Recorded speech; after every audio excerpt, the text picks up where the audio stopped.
Vamos al siguiente tema y le voy a pedir al equipo que nos grabe. Debo reconocer que Manuel Hernández Borbolla, sin que yo lo conozca físicamente, pues a mí me parece que ha sido un periodista muy objetivo a lo largo de su carrera. Él, sin pelos en la lengua, constantemente habla de lo que él considera en sus reflexiones, incluso si se trata de críticas muy honestas, duras, pero respetuosas al mismo presidente López Obrador. Y me gustaría escuchar tu comentario, Manuel, después de unas declaraciones también interesantes del presidente hoy sobre la Suprema Corte de Justicia de la Nación. Efectivamente, el presidente designa en su sexenio a 4 ministros de la Suprema Corte de Justicia y tiene el apoyo de uno más que después pues, se convirtió en Swiftie y ya nada más va a conciertos de Taylor Swift. Pero en esta circunstancia, 2 de esos ministros de la Suprema Corte resultaron ser más conservadores que Gilberto Lozano, ¿no? Y en esto está Margarita Ríos Farjat y el otro se me fue su nombre, que tiene uno de estos apellidos de súper alto pedorraje, González Alcántara Carranca, una cosa así, ¿no? Se le van encima y hoy le preguntan en la mañanera por qué no hace lo mismo que Zedillo. Desmantela a la Suprema Corte de Justicia de la Nación, designa a sus propios ministros, en un momento en el que yo sí lo digo con todas sus letras, ¿no? Vimos una crisis en ese Poder Judicial y ahora sí que se justificaría. El presidente dice que no va a tomar una decisión unilateral y creo que es algo que no le ha perdonado mucha gente, pero que le perdonará la historia, ¿no? Hasta cierto punto llegará el momento en el que la historia diga, pues Zedillo es el responsable de la deuda de los ricos banqueros para todos los mexicanos durante generaciones, de regalar los ferrocarriles mexicanos al extranjero, de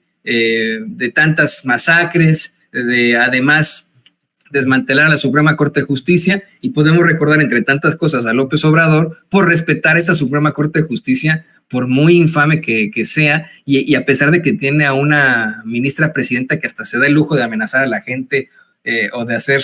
pues chantajes ahí de lo más violentos. ¿Qué opinas, Manuel? Sí, pues yo creo que de alguna manera pues es el reconocimiento del presidente López Obrador que se equivocó en la designación de estos perfiles de la Corte. Porque, bueno, hay que también matizar, ¿no? Porque también hay que recordar que los ministros de la Corte tampoco están obligados a hacer todo lo que convenga al presidente en turno, ¿no? Eso también, ojo con eso. A mí, por ejemplo, me parece, pues yo, en lo que he dado seguimiento, me parece que las resoluciones del ministro Carranca, pues han sido más fundamentadas, pero en el caso de Margarita Ríos Farjat, que estuvo como titular del SAT al inicio del gobierno de López Obrador y después fue propuesta para la Corte, pues sí, como si hubieran puesto un panista ahí, ¿no? O sea, absolutamente todos los temas votando en contra de manera muy, muy abierta. La alianza que llegó a tener en un momento con Arturo Saldívar, pues nunca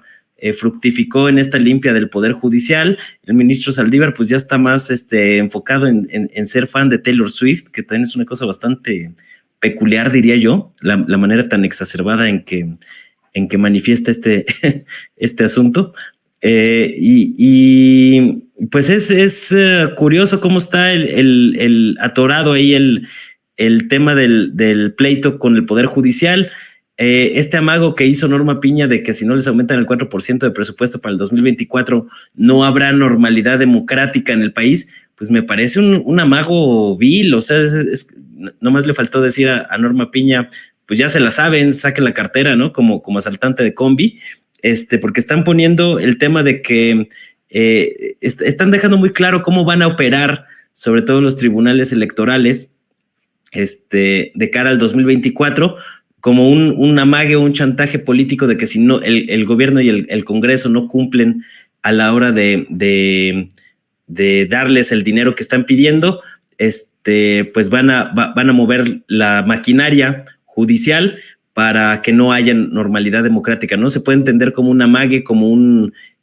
chantaje a los otros poderes, ¿no? Y me parece que pues en la Suprema Corte pues andan muy chiflados porque precisamente se sienten todavía como bastión del bloque conservador y no están midiéndole pues que vienen elecciones y me parece que hay un escenario inmejorable para proponer una reforma a fondo del Poder Judicial, porque es increíble que ahora el Poder Judicial quiera convertirse en una especie de superpoder por encima del Ejecutivo y del Legislativo, boicoteando todo lo que provenga de ahí, porque tienen una postura política distinta, cuando los ministros de la Corte, a diferencia de los otros dos poderes, el Legislativo y el Ejecutivo, pues no provienen ni siquiera del voto popular, sino de acuerdos políticos entre los grupos que tenían secuestrado al Estado mexicano durante el régimen neoliberal. Pues ahí está el caso de Luis María Aguilar, que fue propuesto por Felipe Calderón y desde 2009, y lo hemos padecido desde 2009 en el cargo, ¿no? Y esta longevidad que tienen, ¿no? Esta alta duración que tienen en sus puestos los ministros de la Corte,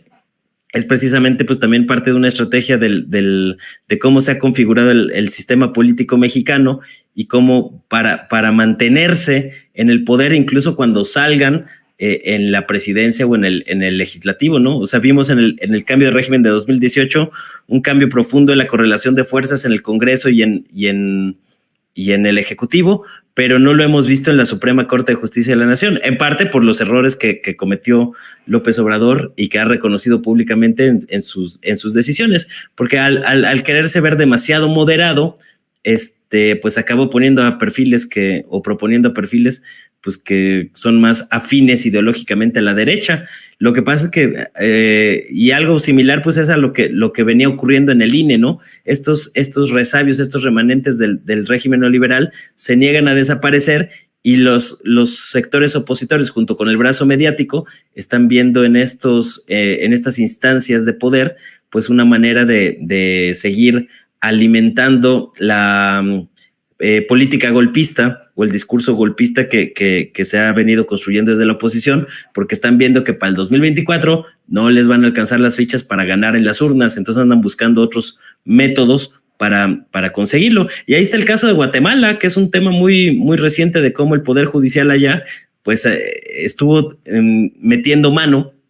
para tratar de torpedear al candidato de centroizquierda, que al final se impuso por el voto popular, pero que aún así pues ahí sigue la disputa con estos metapoderes, ¿no? Que han sido utilizados para dar golpes de Estado en varios países de América Latina. Lo hemos visto en el caso de Perú con Pedro Castillo, lo hemos visto en el caso de Lula da Silva en Brasil, y el golpe que le dieron a Dilma Rousseff, y me parece que eso es más o menos como la tendencia que están tratando de implementar en México, pero yo no sé si con estos berrinches de que si no les aumentan el presupuesto no va a haber normalidad democrática, lo van a conseguir, porque realmente lo único que están haciendo en la Corte pues es evidenciar que lo que les interesa no es la impartición de justicia ni nada de esto, sino más bien proteger a la mafia judicial que se ha enquistado en este poder del Estado mexicano. No, y tiene una falta de cordura, de humanismo incluso, de conciencia, no sé, ¿no? De decencia en ese poder judicial.